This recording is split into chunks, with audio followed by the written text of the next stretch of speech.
it's like they're calling at you. I feel like they call at me, Penny, Penny, you know, like the little alto voice, the lonely little neglected voices. I love to bring those out.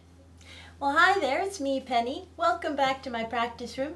In this video, I'm talking about Prelude and Fugue No. 1 in C major from Volume 2 of the Well-Tempered Clavier. Music by J.S. Bach, Mr. B, as I like to call him. And I performed this piece in my previous video. I have a few things to say about it. And let's just get right in. Of course, this Prelude and Fugue begins the whole second volume of the Well-Tempered Clavier. So that in itself is a statement. And I think Bach is recognizing that in the opening few measures of this prelude, which is quite improvisatory. We just have this low C octave in the left hand. Anything could happen after that. And we get this pondering single line in the right hand for 2 to 3 bars, and then after that what sets in is a kind of a 4-part texture, and it's loaded with tied notes. And that for me is the kicker here. That is what I'm listening for, the tied notes. They're all over the place. And because it is a 4-part texture, soprano in the top, alto, middle top, tenor, middle bottom, and bass bottom, those 4 layers, I like to listen for these tied notes in alternating voices. What I'm conscious of, and much of what I do, I'm actually not conscious of, because it's such it's an abstract act, and a very much a spiritual experience, and I mean that in the most non-religious way. A very spiritual experience, and you get lost. You get almost taken to a state of transcendentalism, and it's when you're in that place and you're right lost in the music, it's very hard to remember. Now I'm playing finger 1 on my tenor, and I'm bringing it, you know, it's happening. But I feel confident enough to say that as a general rule, I do like to bring out voices that are a space apart. So the soprano, and then bring out the tenor, or the bass, and then the alto. These voices that have a layer in between, I just find they blend very well. And I like to hop from one to the other. That way, a little bit more so than hopping from bass to tenor and then bringing out the bass and then the tenor.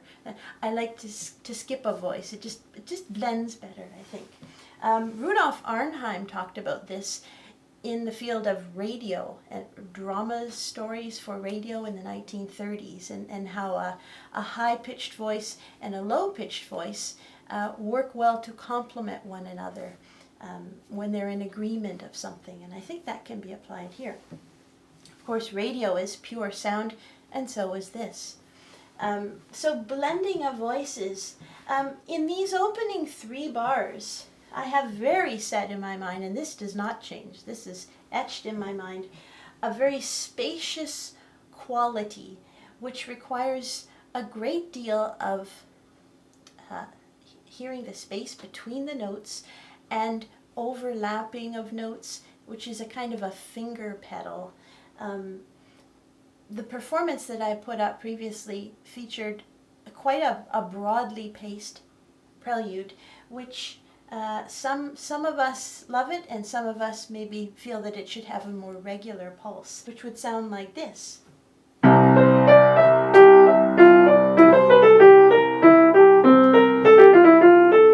It's like reliable pulse, right?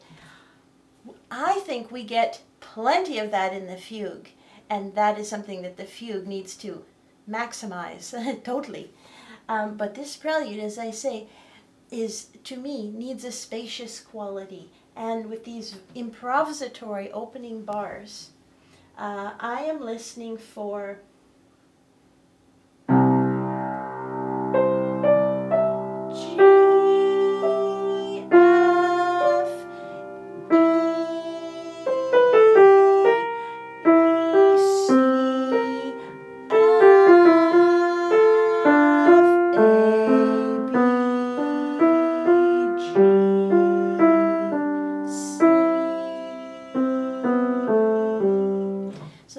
key notes that I'm listening for, that I want to give the spotlight to, as it were. And the notes other than those, I'm having them more in the background. You know, you can think of the pieces you play as like a painting that has perspective. What is in the foreground? What is in the background? In this case, these notes that I just played,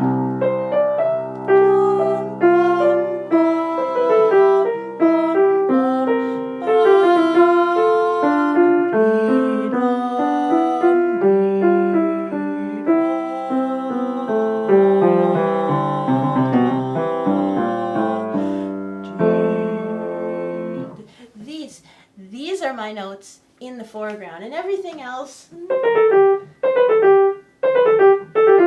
these are more in the background. Now, I also want great spaciousness in the performance of this prelude. That's just my preference. You're entitled to your own preference. I like a very broad tempo, and I like space between the notes, especially between the long notes. To me, this prelude not only is beginning volume 2 of these mighty 48, as they're known. The first volume came out in 1722. There were 24 preludes and fugues there. And now this volume from 22 years later, in 1744, embarks on a more mature Bach, an older Bach, nearing the end of his life, writing pieces like the Goldberg Variations and Art of Fugue and the B minor Mass. And so it's kind of a big deal. You know, 22 years went by, and now volume 2. This is a big deal, right?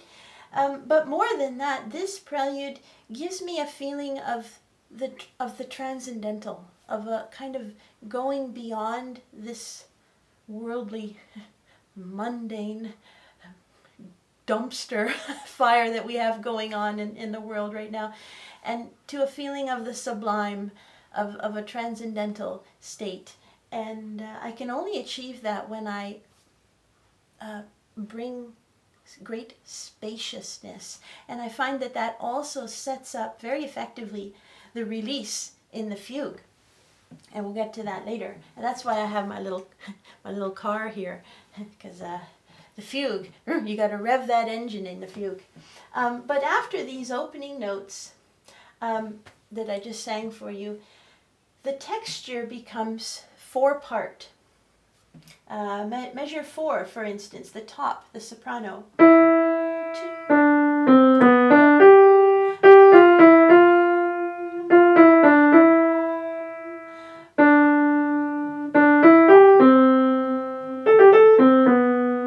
And so on and so forth. The middle part, the upper middle, the alto, measure 4.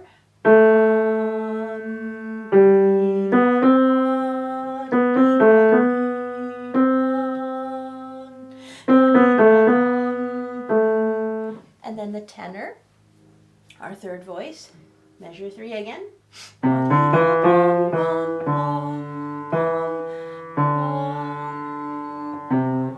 4-1, and then it rests it's on holiday, measure 6. And finally, the bass, and the whole piece carries on this way in this 4-voice fashion. The bass, measure 3.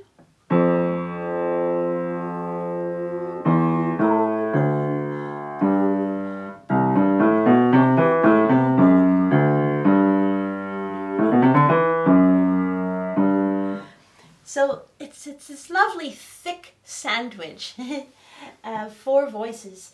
And throughout the piece, we have in this 4-voice texture umpteen tied notes, a plethora of tied notes. And they happen on quite long notes, either half notes or quarter notes.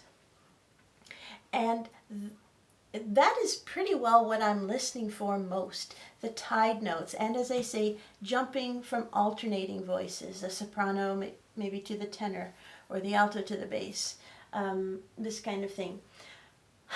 And those to me just give it such a sinewy, connected quality. which I find just so enticing. Let me sing a little bit as I go and see if I can convey some things that way. I'll start at the beginning again.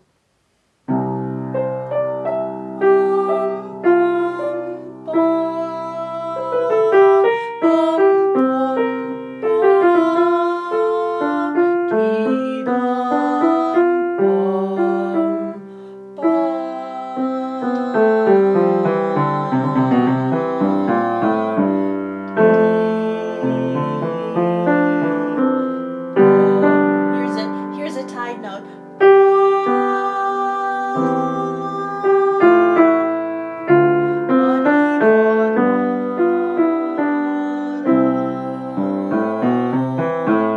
Here's another tied note.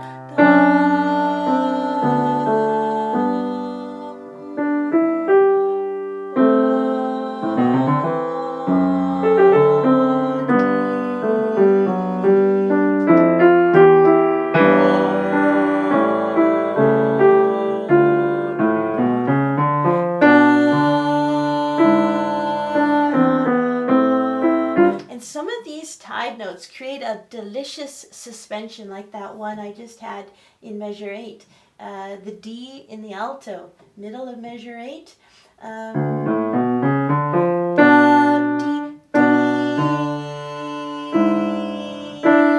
Creates that clash with the E above of a second.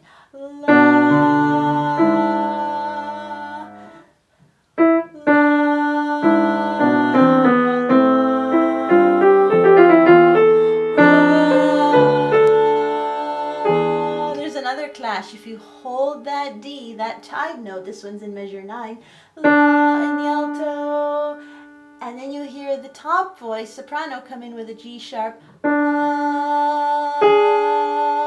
Ooh, there's a crunchiness there. That's a tritone, it's dissonant.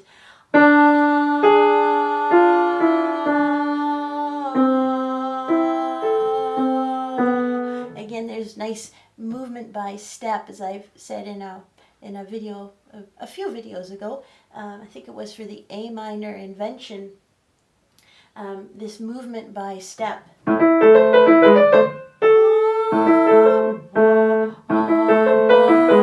How I was listening for those 3 notes, A, B, C, as they get back and forth between the voices.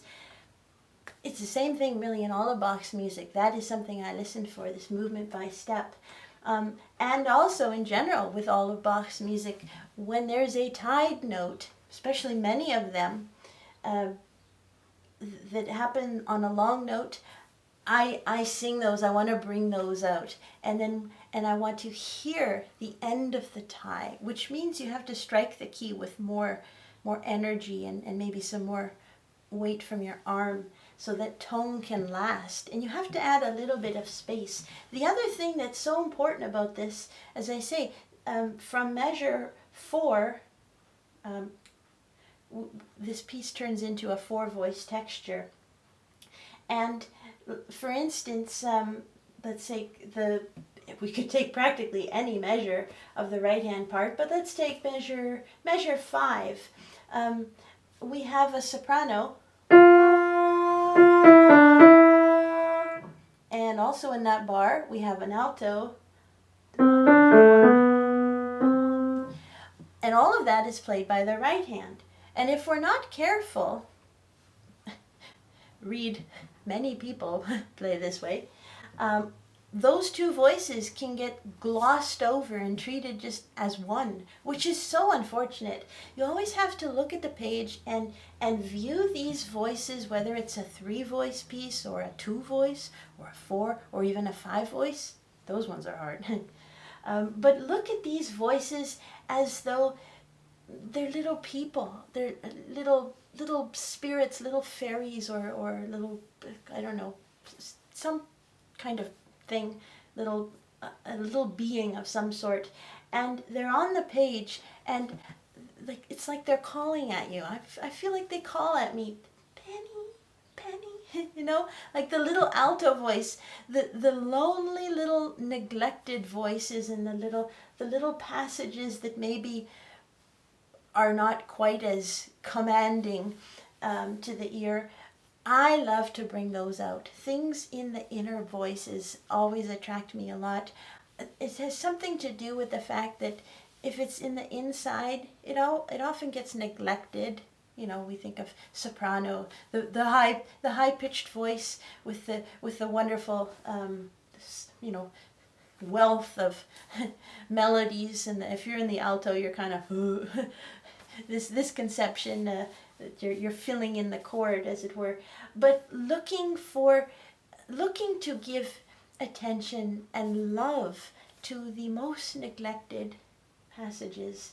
And that means that when we have these 4 voice textures, we give a different tone coloring. Even though it's all played in one hand, we got the right hand responsible for soprano and alto. Give the soprano and the alto each a different sound. Because if you don't, it'll sound like this, all very static and bland and boring and the same. It'll sound like this. Let me play all the hands. This is at measure 5.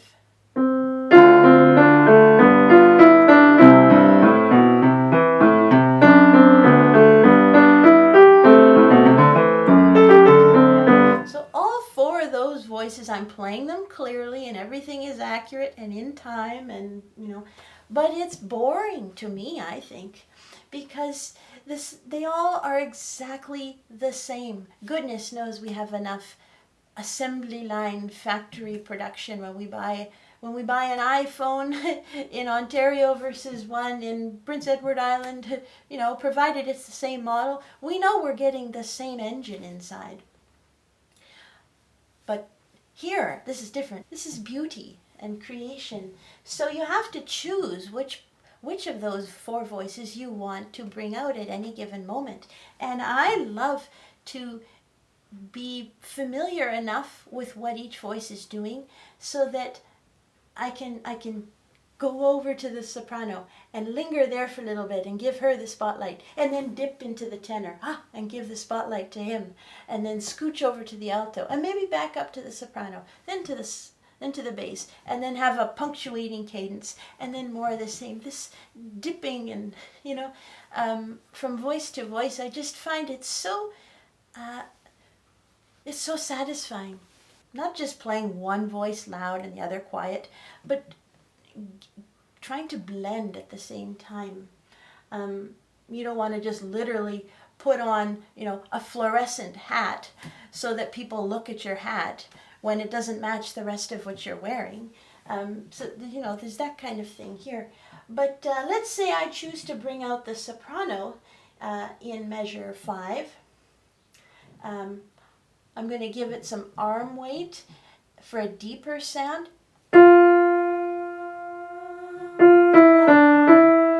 And then the alto, which is played by the same hand, is going to be of a more like a pastel kind of, or like an echo. So here's my top, here's my little echo, pastel, and that spotlight on the top still. So there's a little exchange, like 2 people. No 2 people have the same voice. They may have very high-pitched voices, but within that, the timbre and no 2 voices are the same, right? So you want to do that as you go, and I just love to hop from one to the next.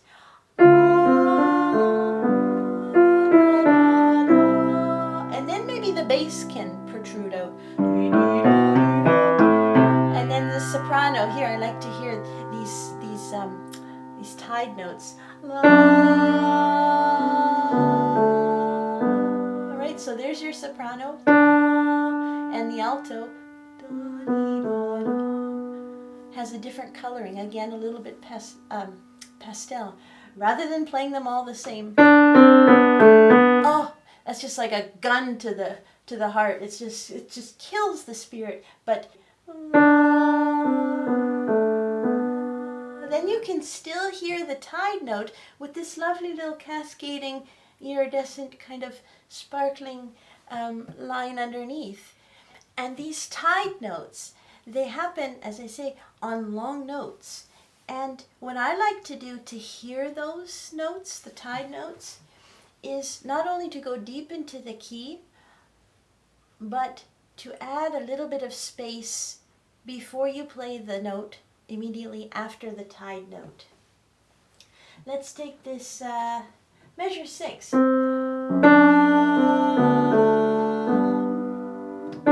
The D in the top is the tied note, which is followed by. So before you play that, add a little bit of space.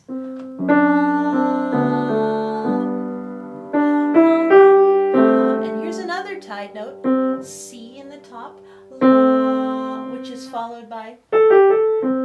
So before you play that part, again, take a little bit of space. There's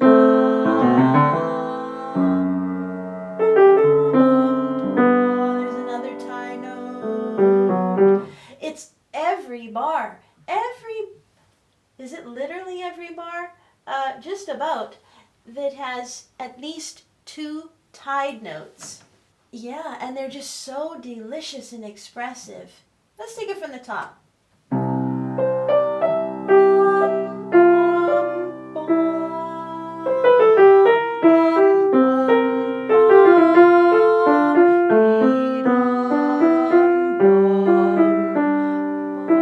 Nice cadence here.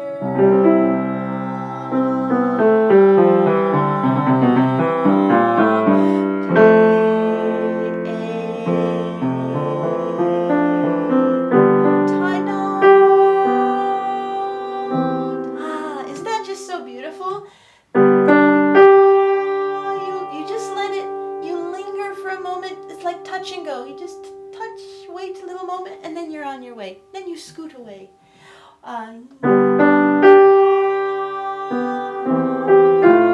tied note. Here's our alto. It's like a little echo, and I'm doing a lot of quarter pedals. In the previous video, I had my foot, I had the pedal cam, as I call it, on. It's still hard to see the subtleties. There's just such tiny little gestures. You almost can't even tell that the foot is moving, but it's moving. It's a lot, and a lot of pedaling per 16th note, in fact.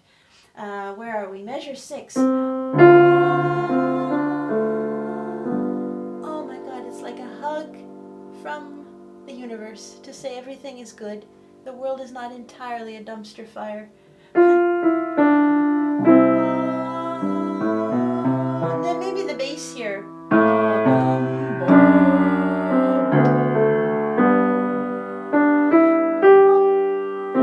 Tied note. The C, it's a tied note.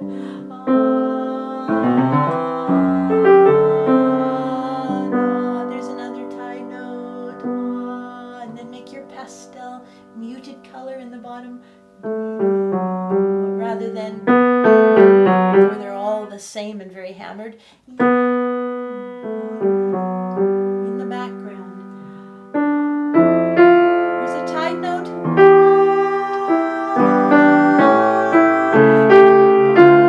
Nice movement by step there. G in the middle of measure 7. Down to step 2. F. That's a half note. And give it enough juice. Use the first joint of your finger, put some Bach into it, some Bach into it, so it's a deep tone that lasts and not just fizzles out after half a beat. That note is worth 2 whole beats. Give it enough juice to sustain it. Here's a tied note in the alto that I love. Oh, because that creates a clash with the soprano and the E. This is middle of 8. Now here I'm making the alto as the one I bring out rather than the muted one. And then pastel-ish muted to the soprano.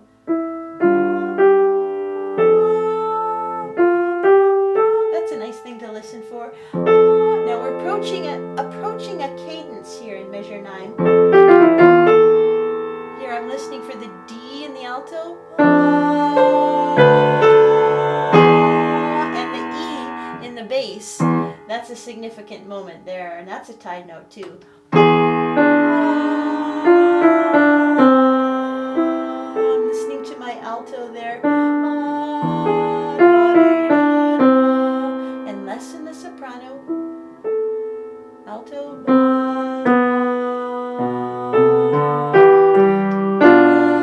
There's another juicy moment. Again, I'm bringing out the alto. The D, middle of 10.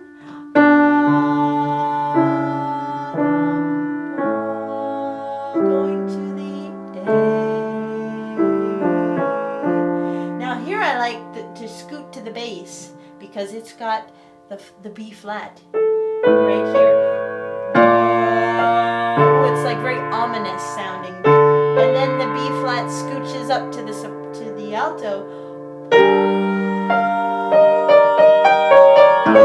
Now here, this to me is very intense and a little bit more moving forward. And there's a nice little chromatic line. I like to scoot back down to bring that out.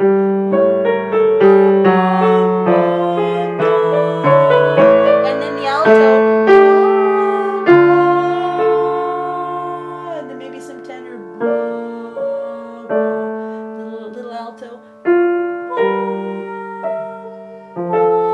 And on each of these notes, I can assure you, even though you don't see my foot, it's doing the slightest little, like an eighth of a pedal change, combined with overlapping the notes. It's so beautiful. And you don't hear these things when you play it very stable and steady and reliable, as most people do.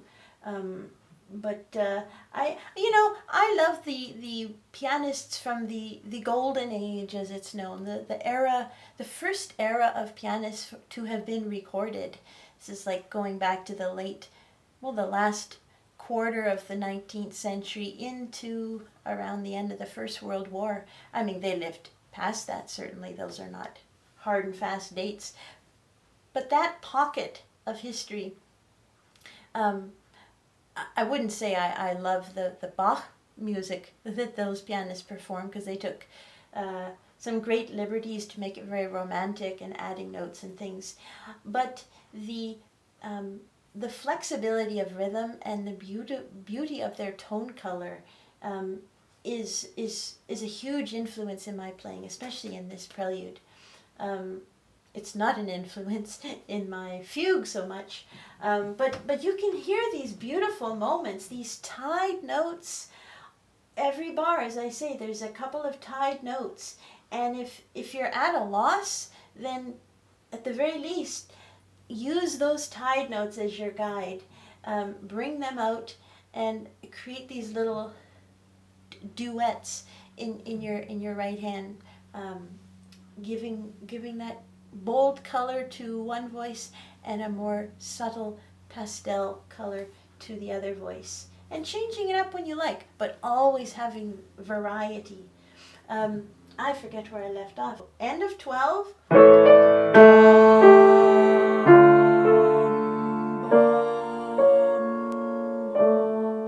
I love movement by half step, especially if it's in a middle range, alto or tenor. Bring those out and you will get goosebumps. Movement by half step, especially if it's got a long note in the bottom.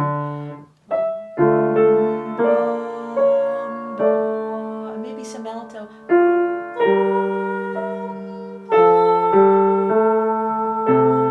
Maybe tenor.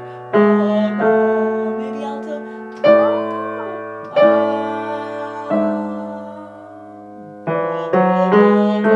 That's nice. As opposed to, I don't know, there's so many decisions to be made. This is in 14. Maybe the soprano. Very declamatory and assertive.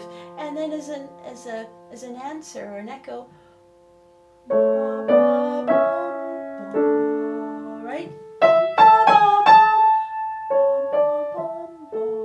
one is so sure and confident of their position in life, and the other one is more hesitant and cautious. The voices are like people. They each have things to say, and they have opinions, and they're crying to be heard. And maybe the bass.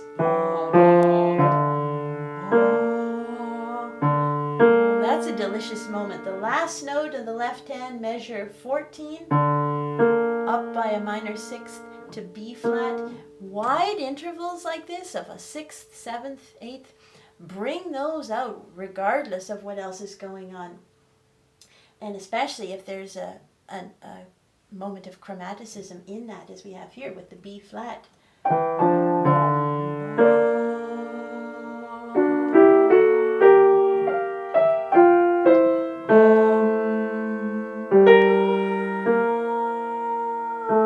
If you just linger, then you can almost bend the tone. It's like magic.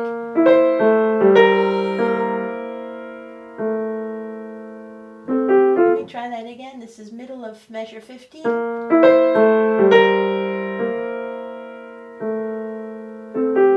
B flat, which is another tied note in the alto. If you just linger a little bit, just free yourself up. It doesn't have, I have my metronome here. You know, I'm a good girl. I use my metronome. But sometimes you got to free it up, for goodness sake. Freeing up the rhythm in this music is not going to hurt anyone. It's not going to cause a tree to get chopped down and someone to be assaulted. It's just making sounds that move you. Try these things. Feel free to step outside the rule book, if there is one, because there's so many lovely moments just waiting to be coaxed. They're primed and they're crying to be heard.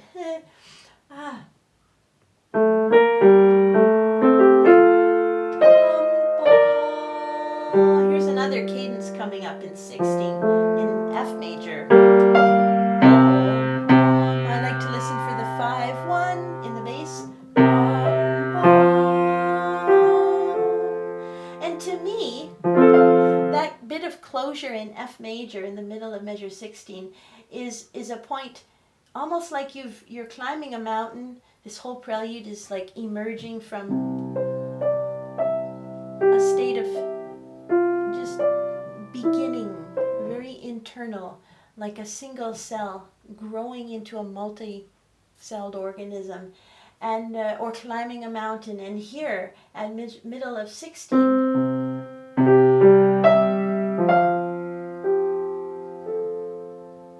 is a significant arrival point to me, and one that I think we can kind of allow a little bit more time before then, like scoot it on its way, because what comes next is, to me, an assertive tenor. It's like, oh, listen to this, what's coming up. It's calling our attention. So that cadence in F again.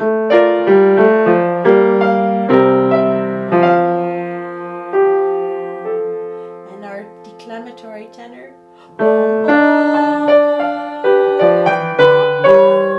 There's a C sharp in the alto. I like to hop to that.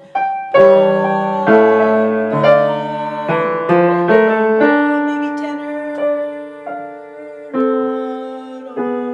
It's like it was so sure of itself, but now it's doubtful. And paired with the alto tenor, don't bring them out with the exact same level of sound. It's just so boring. But pick one, any one. I'm going to pick the lower one. So I'm listening, bringing out more of that, more finger energy, and less. Oh, isn't that beautiful? And add a little bit of space after that before you then on your way with more short notes.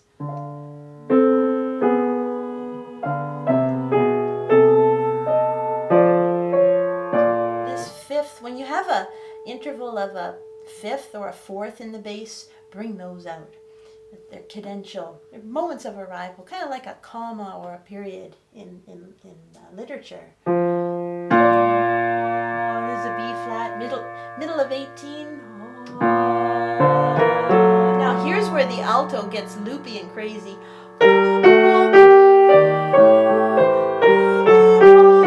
What is this? The E flat. Oh my gosh. She's got things to say. And the D flat. Oh my gosh. The alto is pondering the meaning of life. And then we have this lovely firmly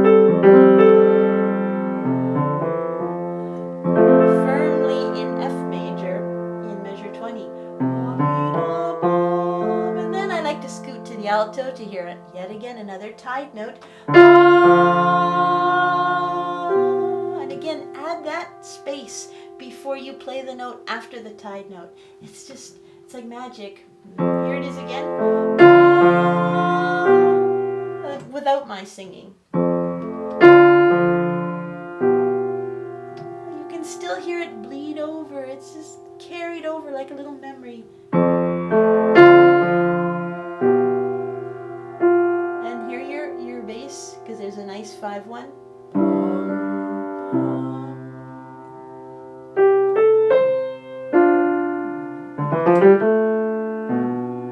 What is this?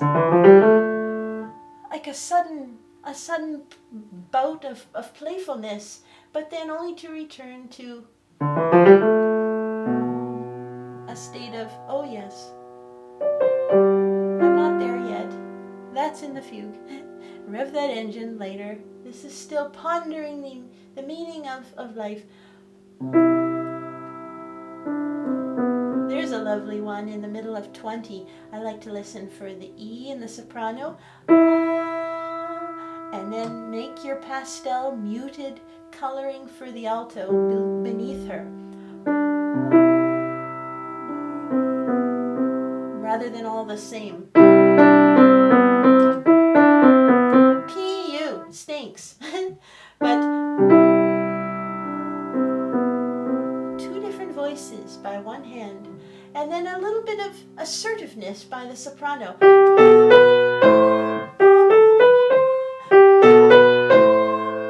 And then I like the tenor here.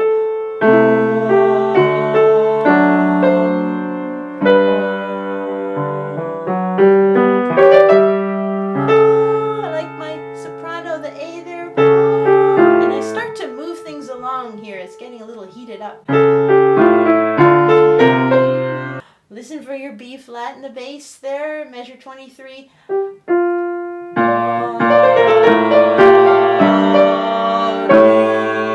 Resolving by half step down to the A. That's an arrival point. Downbeat of measure 24. Sorry. To A, and then your alto. So the alto's got the spotlight in middle of 24, and the soprano is the pastel, muted one. Here's my alto. Here's my alto. Mute that soprano. Bring out the alto. And then a little bit of support from the bass. And then the G and the tied note in the alto. The end of 24.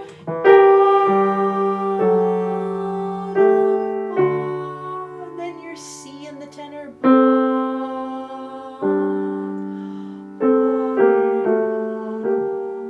And of course the tenor there is copied at the same time by the soprano. They're both moving in the same rhythm, but I like to bring out the tenor there, which means pull back to soprano. Sounds like this. If I gave them both equalness, no thanks. Give me that tenor and lessen the soprano. And overlap those notes. So you play one, you keep it down as you play the next, then release the previous, but keep the next note down.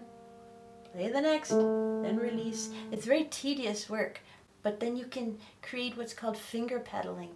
And that's where we get some of these, feeling like the music is suspended in time. And then I like to scoot down to the bass because there's an E flat coming up at the end of 25. That note there.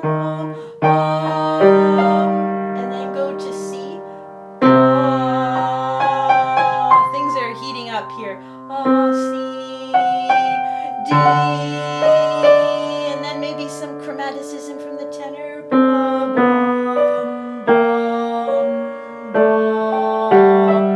And then nice D in the bass. Oh, I wish I could sing better. To G. There we're firmly in G minor in the middle of 27. Right? So these cadences all throughout, I mark a bracket under the cadences in my score, and it helps me as I play. I can see it coming up and plan for it, like a comma or a period when you're reading out loud. You don't just, you take a breath, you don't just read through the period in the new paragraph. And then your alto, or sorry, the tenor, middle of 27. Maybe the alto.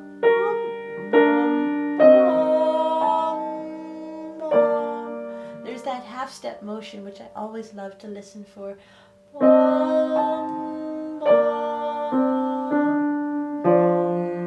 love the bass there. Here's it. So alto, the G, a tie note.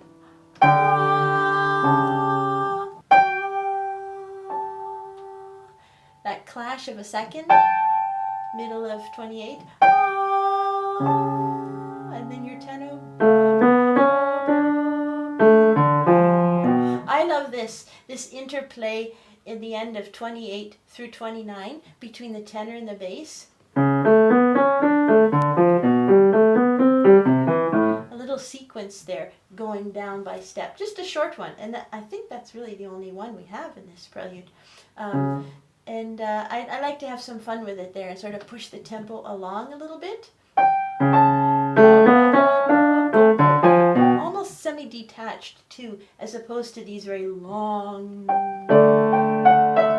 legato, overlapped. But then to have this little sprightly little bit.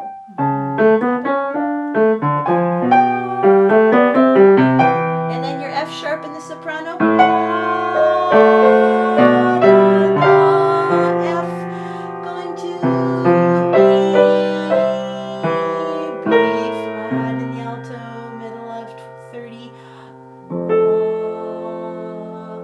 Some space there. If I played it in time, I'm blowing right over the magic moment. Take time. No one's going to give you a ticket. What's the worst that could happen? Well, if you're playing this for an exam, perhaps someone might say, consider a more reliable tempo. But other than that, you're going to be okay. Take some liberties. The world needs people to take some artistic risks. Maybe the bass.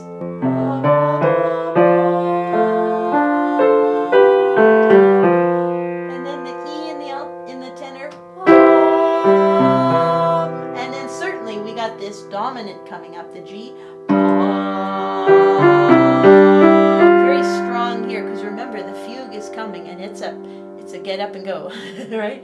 We want to set the mood here. We don't want to end on a too gentle of a note, because we had that at the beginning. Going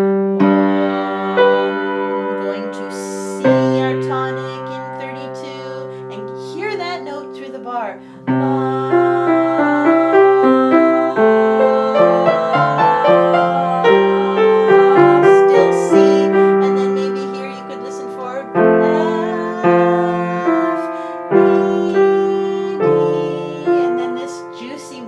Flat 6,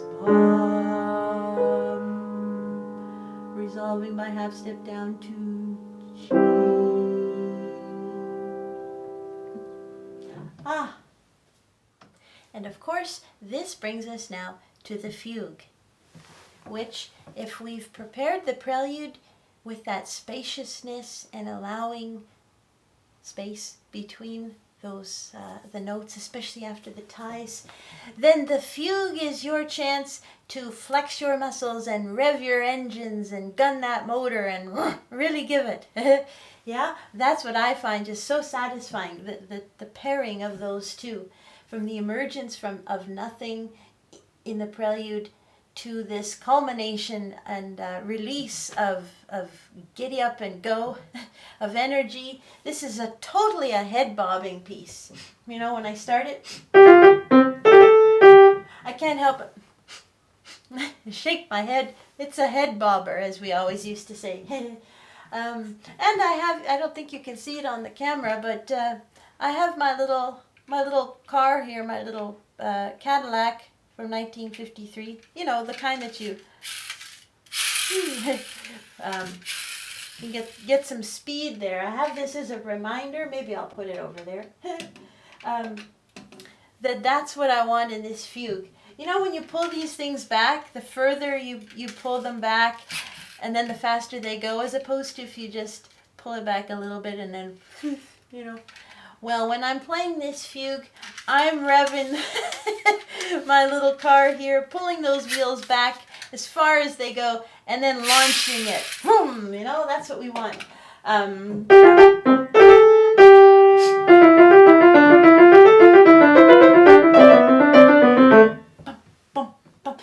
This relentless pulse. I'm not feeling the same kind of spaciousness and overlapping of notes and finger pedal. In fact, there's very little finger or foot pedal in this fugue. And I think the thing that's most striking to me in this fugue is the abundance of sequential material. And I've highlighted those on my score, and I'm just going to play those. We get one, measure 13, if I just play kind of in a bland manner, just so you can hear the nuts and bolts of it. Measure 13 to the beginning of measure 18, sounds like this.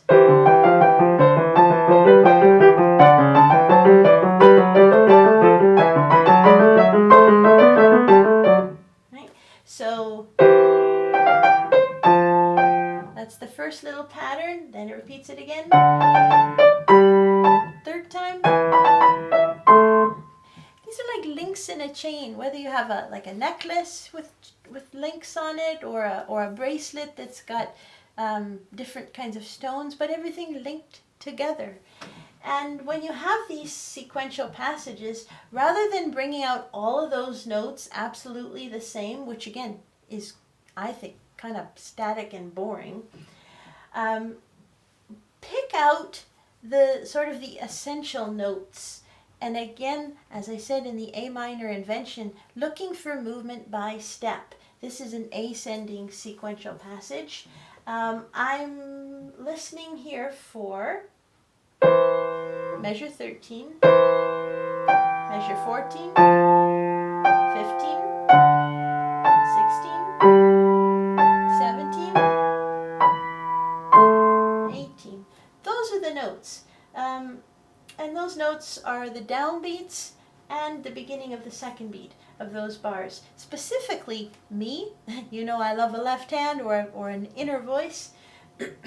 I'm listening for the downbeat of the left hand part, which let me sing for you now in my feeble voice, but you can hear anyway better that way. So I'm singing the whole note through as I play the rest of the notes, starting with the E in measure 13 of the left hand, going by step.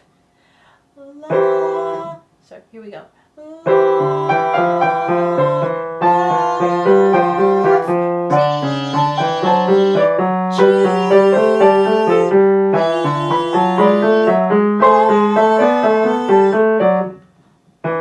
So if I just take those notes up by themselves,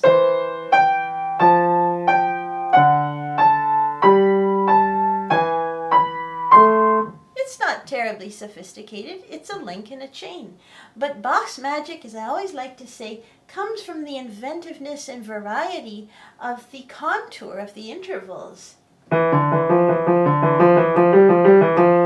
Second time. Third time. This is so delicious, but within that, it's just...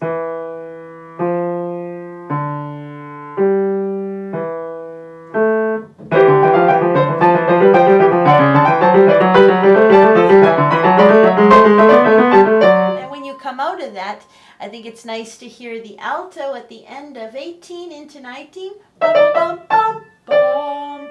There's a descending fifth at the end of 18. Again, fourths and fifths. Listen for those. Then we get another sequence in measure 29 into a very downbeat of 33, followed by another one, 33 to the downbeat of 37. So if I just play it straight and bland at 29, it sounds like this. Here's the copy. So this one is a descending sequence. Down a step.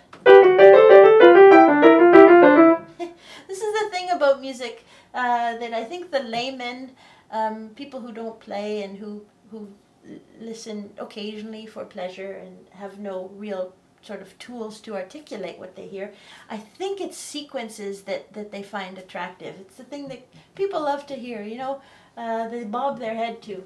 And it's fun stuff. It's light and there's no, I mean, this is the subject.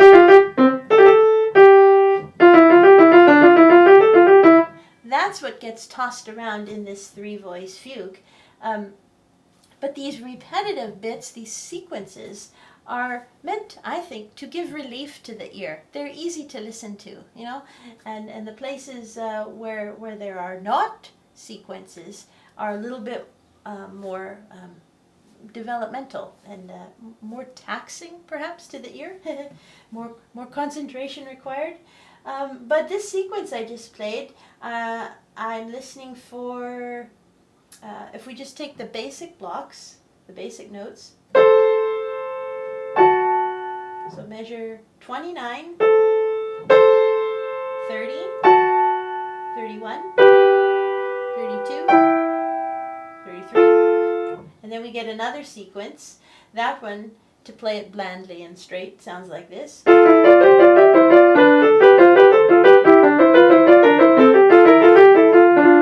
Something like that. This is at measure 33.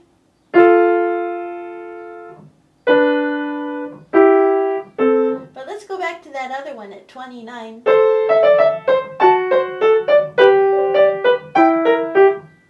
Without the left hand fancy business. I'm listening for the notes on the downbeat. Specifically, again, because I love the left hand, that low part there. Which in this case, the left hand is up in the treble clef. Downbeat of 29, which is an A. F sharp, G, E, F. Here's the other sequence. D, E, C, D. Just listening for those basic notes, movement by step. And then all this other stuff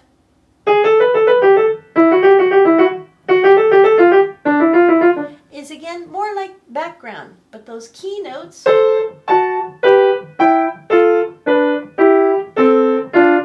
are more foreground.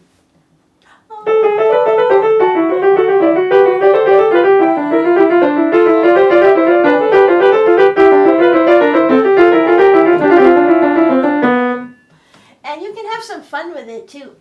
Like in the first little sequence there at 29 through 32, I play it quite in tempo for the first part of the sequence. 1, 1, 2, 1, 2, 1. And then in the second statement, I like to just snatch a little moment of time, just touch and go, and then I'm on my way. So A little moment there is so delicious and playful. But if you snatch that little moment of time, you have to send things on their way immediately. Otherwise, the souffle collapses. And then same thing in the next little sequence that I was outlining for you at 33 through 37. This one.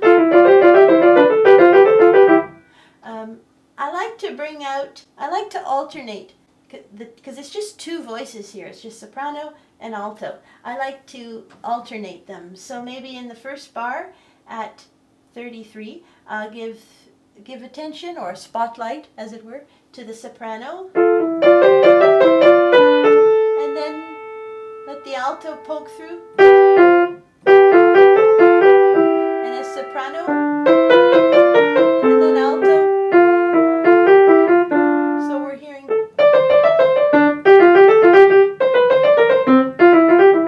While still also listening for those building blocks, those basic essential notes. You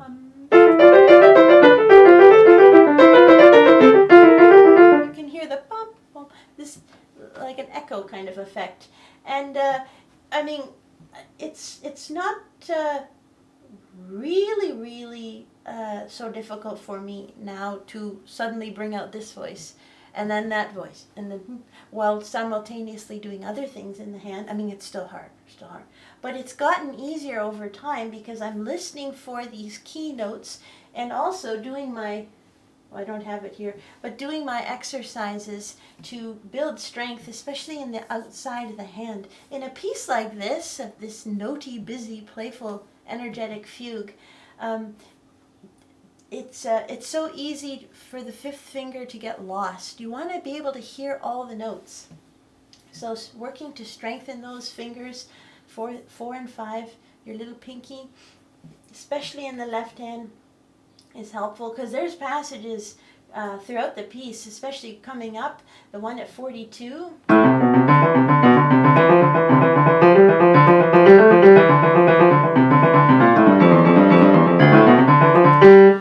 And then the other one at 55.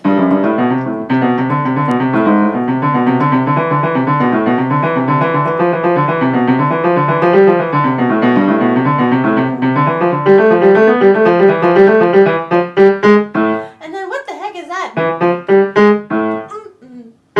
Oh, I love it. It's just so dynamic. It's the total opposite of the prelude. And so strengthening the fingers, and also because there's so many 16th notes, and they alternate. They go down, they go up, down, up, down, up, down. There's got to be a lot of lateral rotation to help with transportation, with execution. But carrying on with these sequences, and you know, this sequence here where we left off at 42, this to me is really sort of the high point of the piece, because it takes us to 47 with this beautiful arrival on C major. So going back to 42, 43, 44, 45, 1, 2, 3, that's the arrival. At 47, it's like, C major, we did it. So this part is like climbing the mountain. Getting a little higher. Oh, we can have a look out. Now we're almost at the top. There it is. And you add the missing notes. And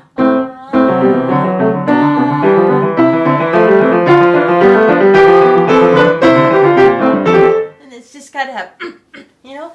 And like my little car here, I feel like you got to be able. This music requires a lot of activity and involvement from the upper body. You can't get that thrust and the swelling, swirling gestures just by the fingers. So I'm doing a lot of like the abs, abdomen and back muscles, kind of this kind of movement. I do kind of a rocking back and forth there to help me get more into the keys. And you know, you want to have a lot of pep there. You don't want it to sound tired. You want to be able to like rev that engine on your muscle car.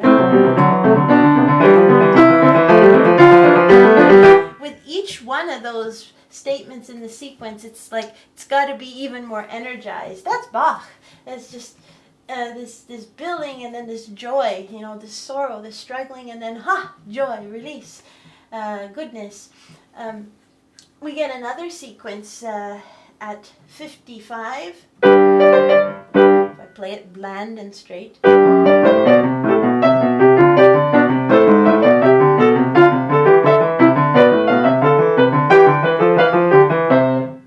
So there I'm listening for, again, it's usually the downbeats, like the beginning of the beat. This piece is in 2/4.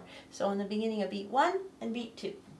Here we are, measure 55, 56, 57, 58, 59, 60, 61. And you could sing, I'd probably go for my bass again.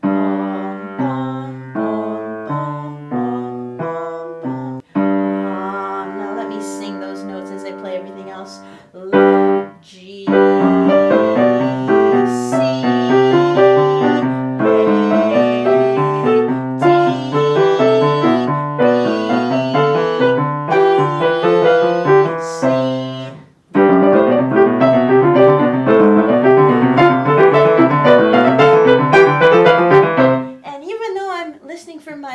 as an anchor, kind of driving the show and holding things together, I am trying to vary the top two voices in the right hand. So maybe in the beginning of that,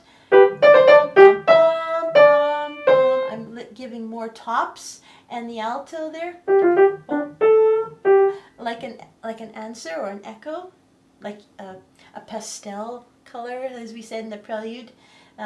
So in other words, my alto is secondary to my soprano there. And then I think I like to start out with the soprano still as the dominant one in the spotlight. But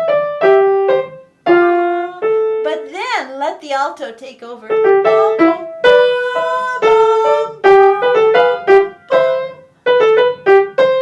Especially in the end of that sequence, 60 and 61, letting the alto sort of triumph. I do like to have kind of, you know, like in relay for track and field, you're running and they got the baton, you got to run your 100 meters, and then you hand off the baton to the next runner, and they run and they pass it off to the third runner, kind of thing.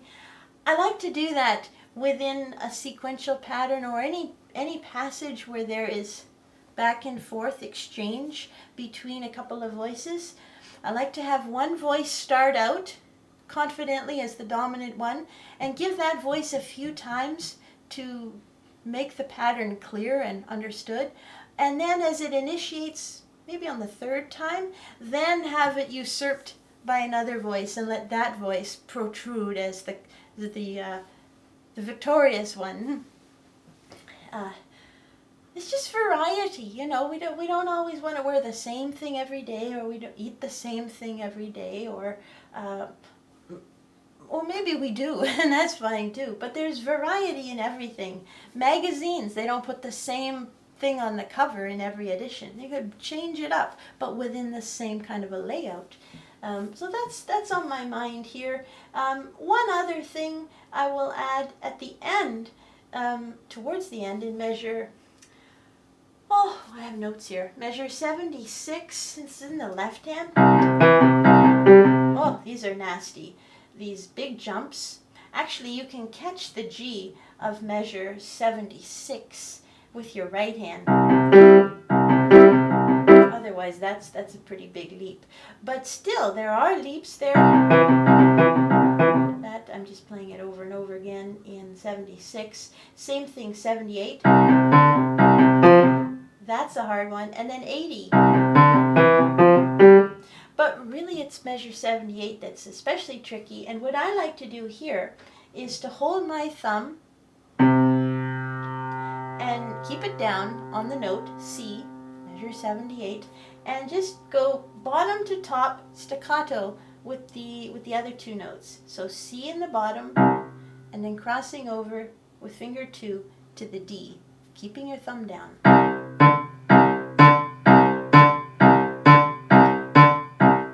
And make the jump as quick as you can, and stay close to the key, not lifting, reduce the amount of this significant coming off the key and going up in the air. That slows you down. Stay close, like aerodynamic, like Tesla, Stay close to the key.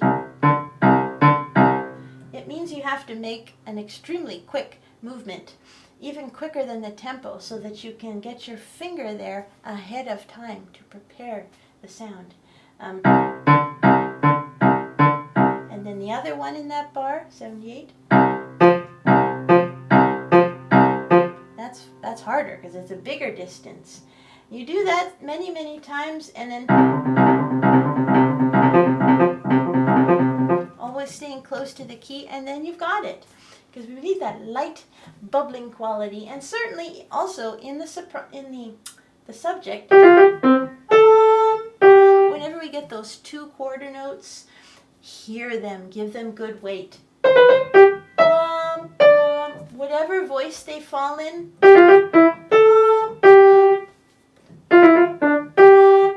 really lengthen those. In fact, maybe even a hint of extra space there.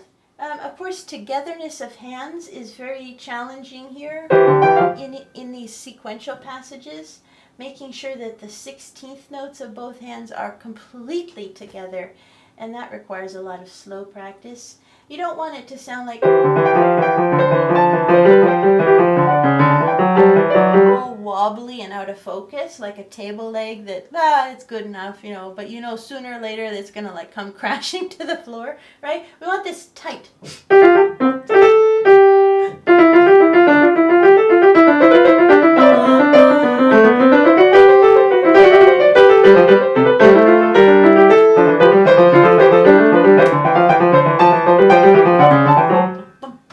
And a reliable pulse for sure. Yeah, and the mordents too, these things, definitely on the beat. I have put up on my Instagram page a picture of some area codes, because the mordent fingerings kind of make me think of area codes. 212 is the New York area code, 212. In this piece I use a lot of Detroit, 313. This here, that's my Detroit, 313 area code, finger 313. Sadly, there's no area code for 123 or 132, and I use that fingering a lot for mordents as well. Orlando is 321. I use that sometimes. Chicago's area code 312. Various mordent fingerings. This is a kind of a lay of the land as to what I'm listening for in this amazing Prelude and Fugue that kicks off Volume 2. Thanks for watching. I hope it was helpful, and I'll be back again soon for some more performances and practice tips about the music of Mr. B. Stay well, happy practicing, and we'll see you again soon. Bye-bye.